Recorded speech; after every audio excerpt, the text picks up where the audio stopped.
की इतनी तेजी? हाँ जी, मृत्युंजय जय, थैंक यू वेरी मच। आपसे मुलाकात हुआ था 24 फरवरी।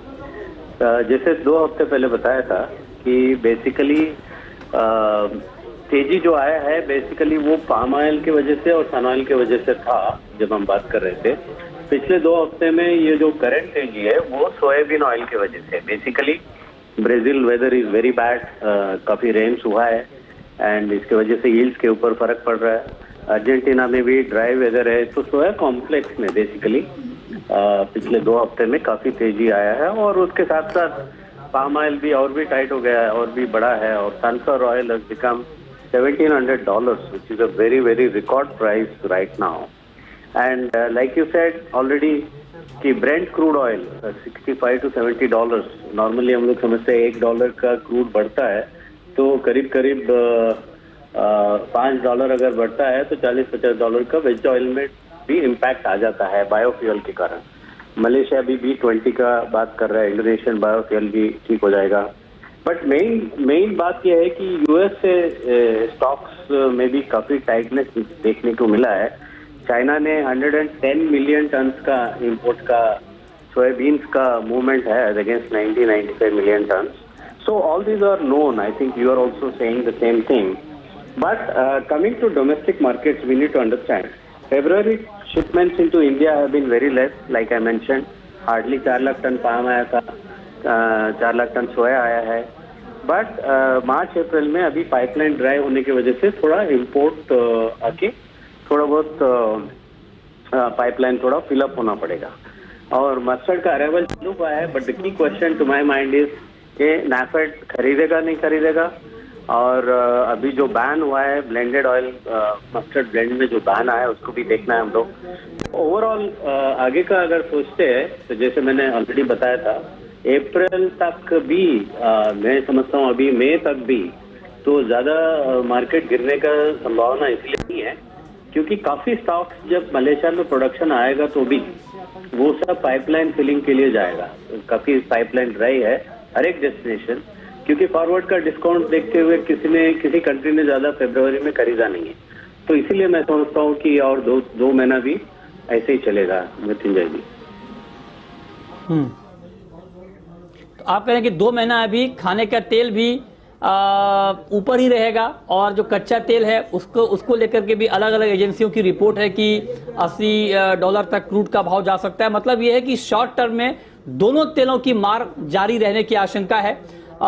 इसको लेकर के एक्सपर्ट इस बात को कह रहे हैं मजबूती के साथ कि अभी दोनों तेलों के दाम शायद बहुत कम ना हो, इसकी गुंजाइश दिख नहीं रही है।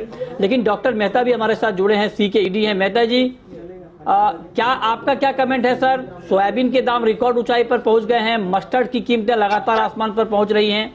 क्या आपका आकलन क्या है? क्या कीमतों में ये बेलगाम तेजी कंटिन्यू रहेगी या कुछ राहत की उम्मीद आप देख रहे हैं अगले कुछ दिनों में कंज्यूमर को?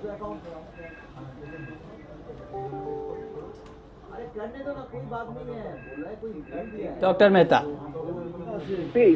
सोयाबीन के दाम अच्छे हैं और उसका एक जरूर फायदा है कि किसान को फायदा होगा, there is no doubt about it, क्योंकि सोयाबीन ऑयल की इंटरनेशनल प्राइस ऊपर गई है और सोयाबीन मिल की काफी अच्छी डिमांड है। दोनों फैक्टर वजह से सोयाबीन की दाम ऊपर गई है, और साथ में फायदा भी है कि किसान को MSP के ऊपर काफी पैसा मिल रहा है। और साथ में अभी जो खरीद सीजन आएगी अगर ये दाम ठीक रहे तो एक्सपांशन भी होगा, सोयाबीन एकरेज बढ़ेगा। तो I think it's win win situation.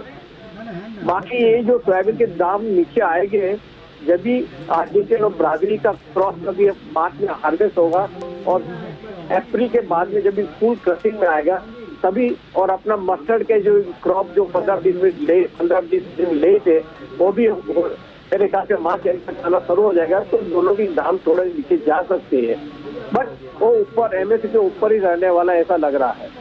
हाँ जी। अच्छा, लेकिन मेहता जी दिक्कत तो ये है सर कि ना तो घर में तेल का बना हुआ आइटम खाने की स्थिति अब दिख रही है, इतने महंगे हो रहे हैं दाम, और ना आप गाड़ी में बैठ के कहीं बाहर खाने जा सकते हैं क्योंकि पेट्रोल के दाम भी बढ़ गए हैं। तो सर इस तेल ने तो अलग से लॉकडाउन कर दिया है, इससे कुछ राहत आपको नहीं लगता है कि मिलनी चाहिए? नहीं, राहत जरूर मिलनी चाहिए मगर अपने हाथ में नहीं है। जैसे आप समझे अभी अर्जेंटीना का ड्राई चल रहा है। अर्जेंटीना मेरा आवाज पहुंच रही है वृत्ति जी साहब? मेरा आवाज पहुंच रही है? आ रही है सर, प्लीज। अर्जेंटीना में ड्राई स्पेल है। आप बोले सर। अर्जेंटीना में ड्राई स्पेल है। ब्राजील में हैवी रेन है। यूक्रेन और रशिया का 5 मिलियन टन का नीचे गया है। जैसा जो मलेशिया में जो प्रॉब्लम है लेबर का है।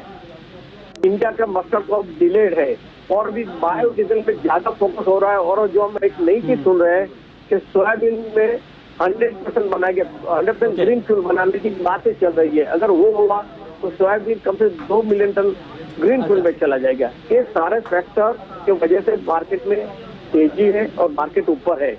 और एक और चीज है, आज इंडोनेशिया कम से कम $350 लेवी और एक्सपोर्ट ड्यूटी ले रही है। उसके वजह से भी भाव ऊपर चल रहा है। तो सारे फैक्टर मेरे ख्याल से अप्रैल के बाद मार्केट कूल डाउन होगी। मतलब आप ये कह रहे हैं कि जी आप कह रहे हैं कि अंतर्राष्ट्रीय वजहों से दाम बढ़ रहे हैं। अब मेरा आखिरी सवाल आपसे ये होगा, सुधाकर देसाई जी, मेरा आखिरी सवाल देसाई जी आपसे ये होगा, क्योंकि आप इंडियन वेजिटेबल प्रोड्यूसर्स एसोसिएशन की नुमाइंदगी करते हैं, इमामी एग्रीटेक से जुड़े हुए हैं। आप ये बताएं कि ऊपर में सोयाबीन और मस्टर्ड का भाव कहां तक जा सकता है?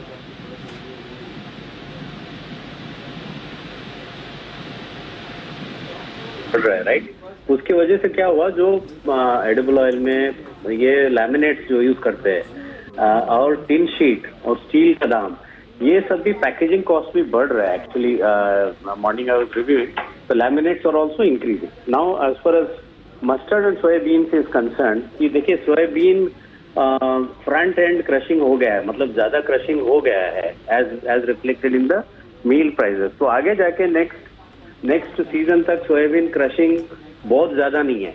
मस्टर्ड का हम लोग एस्टिमेट करते हैं करीब 8 to 9 lakh ton of crushing per month. वो तो रेगुलर चलेगा, लेकिन मस्टर्ड के वजह से पूरा दाम गिर जाएगा ऐसा नहीं लगता है।